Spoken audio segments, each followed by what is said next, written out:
My fellow Fijians, I'm delighted to announce to the nation that the 45 Fijian peacekeepers being detained in Syria have been released unharmed. They are now safely back in the United Nations compound. They are all healthy, they are in high spirits, and they will soon be in contact with their families and loved ones here in Fiji. Our men will need to be debriefed, and they obviously deserve a period of rest before they return to their duties. But I know that they are all keen to continue their mission.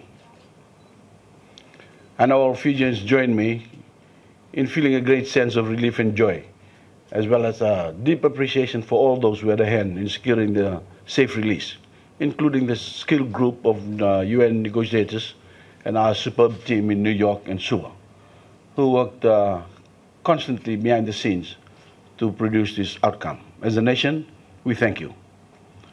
These 45 men are heroes. They kept their cool and showed restraint under the most extreme circumstances imaginable. Because of their discipline, not one militant was killed, and none of our soldiers were harmed. They upheld the integrity of UN peacekeeping, and as a result, have strengthened Fiji's reputation in the international community. We've shown the world our discipline and resolve, and have maintained the respect and trust of the United Nations for our participation in present and future peacekeeping missions. Peacekeeping is about providing a calm, stable and neutral presence in hotspots around the globe in order to ease tensions and prevent violence. Our men never once breached this mission, and as a nation we should be extremely proud of their conduct. As I often say, Fiji stands tall and proud in the world, and today, because of these brave men, we stand even taller and prouder. During this ordeal, the courage of the families have been remarkable. They were naturally distressed and anxious during this difficult time, but they never once questioned why their loved ones were sent to the Golan Heights in the first place. They know better than anyone else that our mission is to bring peace and security to people living in troubled areas around the world.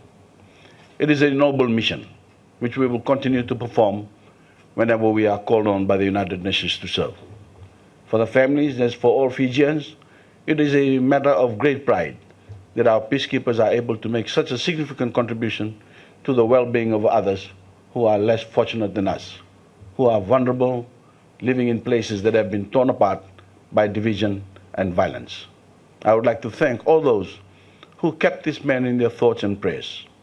I was overwhelmed by the outpouring of support for our soldiers from Fijians across the country, from all backgrounds and all faiths. We care for each other like family, and during times like this, the welfare of the men and their families was never far from our minds. As you all know, we united as a nation to pray for our men's safe return, and today our prayers have been answered. God bless our peacekeepers, God bless their loved ones, and God bless Fiji. Bainimarama.